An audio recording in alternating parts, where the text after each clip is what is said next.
जी, तो dear student, computer contracts के हम सेकंड वीडियो को लेके आगे चलते हैं। पहले हम बात कर रहे थे कंप्यूटर कॉन्ट्रैक्ट्स की, जिसमें हमने कॉन्फिडेंशियलिटी का सेगमेंट डिस्कस किया। इसके बाद इसके अंदर पेमेंट टर्म्स आती हैं कि पेमेंट जो है वो किस तरह से की जाएंगी। नॉर्मली पेमेंट जो हैं वो डिलीवरेबल्स के साथ लिंक होती हैं, और इसके अंदर जो है मिनिमम डेज भी डिफाइन या मैक्सिमम डेज डिफाइन कर दिए जाते हैं कि पेमेंट इनवॉइस सबमिट करने के 30 दिन के अंदर की जाएगी या 45 दिन के अंदर की जाएगी। ठीक है। और इसमें एक पेनल्टी क्लास भी नॉर्मली डाली जाती है कि अगर कंपनी जो है कस्टमर पेमेंट टाइमली नहीं करता तो उस पर एक सरचार्ज इंटरेस्ट भी चार्ज किया जाता है, जिसको 2% या 1% या 5% based on the mutual consent of both parties इसको ऐड किया जा सकता है।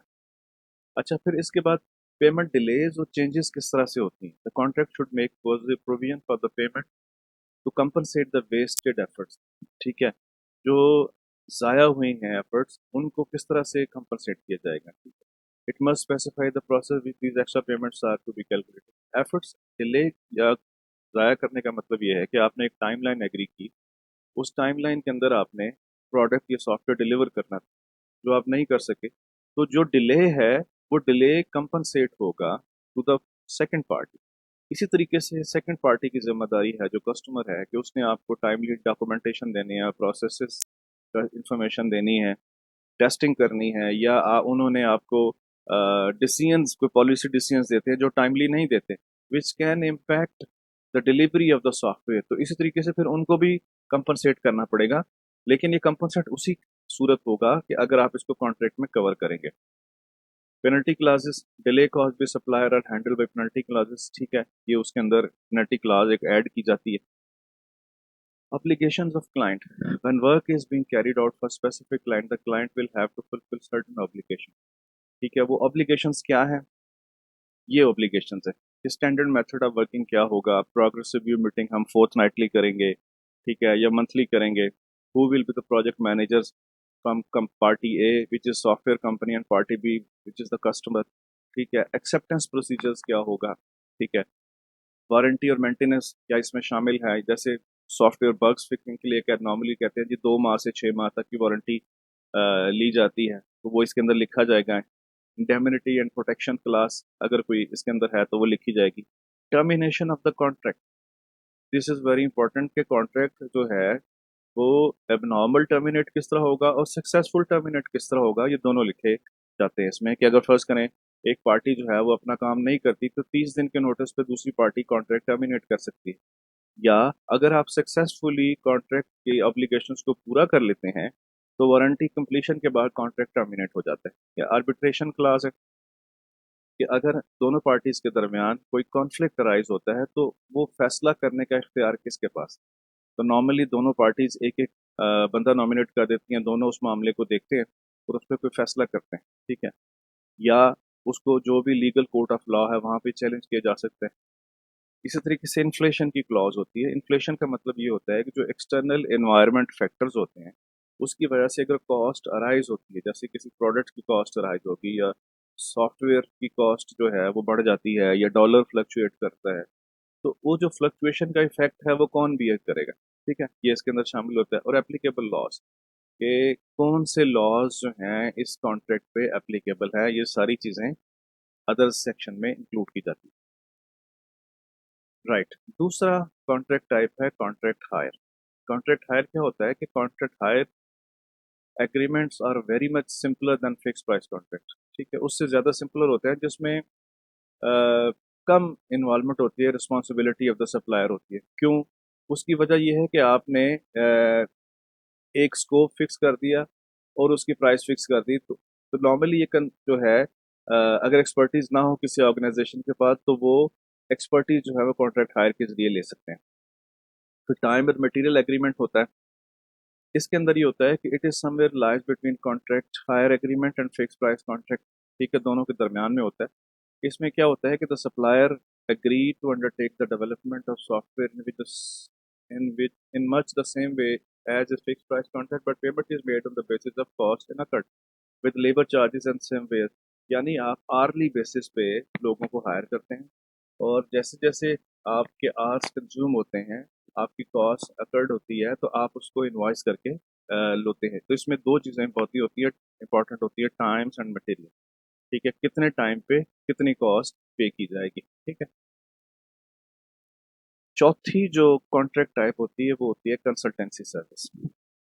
कंसल्टेंसी सर्विस ये होती है कि जी wide spread in both private public body consultancy projects are usually undertaken for a fix price. ठीक है, but the form of contract is very much simpler. Simpler इसलिए होती है क्योंकि फिक्स प्राइस होता है और रिस्पॉन्सिबिलिटीज डिफाइन होती हैं। ठीक है, कंसल्टेंसी नॉर्मली कॉन्ट्रैक्ट उस वक्त लिए जाते हैं कि जब आप कोई ऐसा काम करने जा रहे हैं जिसके लिए आपको स्पेशलाइज एक्सपर्टीज चाहिए, लेकिन उस स्पेशलाइज एक्सपर्टीज आप आउटसोर्स कर देते हैं। आप आउटसोर्स करते हैं थ्रू कंसल्टेंसी सर्विस, आप कंसल्टेंट की सर्विसेज ले लेते हैं जो आपके इंटरेस्ट को वॉच करता है टू डिलीवर द प्रोडक्ट। अच्छा, अब इस सब चीज़ों में एक इम्पॉर्टेंट एस्पेक्ट आता है liability of for defective software, कि जब भी सॉफ्टवेयर के अंदर कोई बग आता है, कोई डिफेक्ट आता है, तो वो किसकी जिम्मेदारी है। There are laws present to ensure the quality of product goods delivered customer. ठीक है, अब क्वालिटी ऑफ गुड्स के अंदर क्या होता है, state the condition, fitness for all purposes, freedom for minor defect, safety and durability. State the condition का मतलब ये है कि आप एक मिनिमम रनिंग एनवायरनमेंट जो है डिफाइन कर देते हैं टू द कॉन्ट्रैक्ट की, जो ये सॉफ्टवेयर हम आपको बना के दे रहे हैं उसके लिए आपके पास कितने हार्डवेयर इंफ्रास्ट्रक्चर होना चाहिए, या आपने अगर क्लाउड पे रखना है चाहते हैं सॉफ्टवेयर को तो उसके लिए क्या रिसोर्सेज रिकमेंडेड। ठीक है, fitness for all required purpose का मतलब ये है कि आपने इसको किस तरह के इन्वायरमेंट के अंदर उसको रखना है। मिसाल के तौर पे आपने ओपन सोर्स अगर फर्ज करें बनाया है तो फिर आपको फिर ओपन सोर्स प्लेटफॉर्म इंफ्रास्ट्रक्चर रखना पड़ेगा। ठीक है, अगर आपने कोई विंडोज इन्वायरमेंट यूज़ की है या लिनक्स की है तो वो ये पर्पजेज उसके अंदर डिफाइन होना चाहिए, सॉफ्टवेयर की जो फंक्शनैलिटी है उसके मुताबिक फिट होनी चाहिए जो भी इन्वायरमेंट है। और जितने भी माइनर डिफेक्ट्स हैं, फंक्शनैलिटीज़ हैं इंडिविजुअल लेवल पे, लाइक फॉर्म्स की फंक्शनैलिटी, रिपोर्ट्स की, ठीक है, डैशबोर्ड की फंक्शनैलिटी, वो माइनर डिफेक्ट से पाक होना चाहिए। उसमें कैलकुलेशन एरर ना हो, कैलकुलेशन अर्थमेटिक एरर्स ना हो, लॉजिकल एरर्स ना हो, सेफ्टी मतलब यूज़र एक्सेस अच्छी तरीके से इसके अंदर टेस्टेड हो, और ये ड्यूरेबल हो, यानी मल्टीपल ईयर्स का डाटा इसके अंदर आप स्टोर कर सकें और वो सेफली रिपोर्ट्स और चीज़ें उसमें काम करें। तो ये सारी चीज़ें डिफेक्टिव सॉफ्टवेयर की लाइबिलिटीज़ में आती हैं कि ये किसकी जिम्मेदारी होगी। अच्छा, लाइबिलिटी ऑफ डिफेक्टिव सॉफ्टवेयर में the major difficulty in the case software is that whether it comes under the category of goods और नॉट। ये एक डिबेट है कि जी जो सॉफ्टवेयर की जो डिफिकल्टीज जब आती हैं तो ये गुड्स के अंदर आती हैं या कैटेगरी के अंदर आती हैं। तो नॉर्मली हम ये देखते हैं कि सॉफ्टवेयर इज रिटन कोड। ठीक है, और इसके लिए कहते हैं कि it must be written with reasonable skill and care. उसको एक खास एहतियात के साथ लिखना चाहिए, but to overcome this difficulty guarantee clause are often drafted in the contract. अच्छा, ये जो प्रॉब्लम है डिफेक्टिव सॉफ्टवेयर की लाइबिलिटी की है किसकी है, इसको नॉर्मली गारंटी क्लास के अंदर कॉन्ट्रैक्ट्स के अंदर लिखा जाता है। अच्छा, गारंटी क्लास के अंदर क्या है कि जी एक तो वारंटी है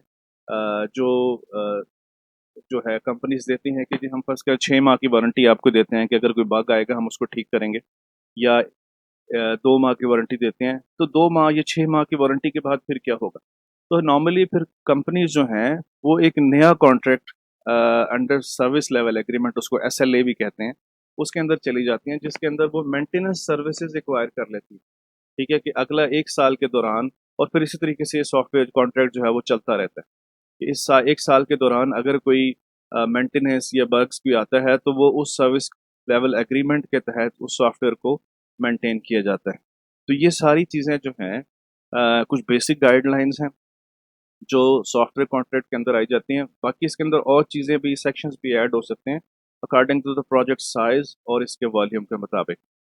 आई होप कि आपको बेसिक्स चीज़ों का पता लग गया होगा कि सॉफ्टवेयर कॉन्ट्रैक्ट्स होते क्या हैं और किस तरह से ये सारी चीज़ें मैनेज होती हैं।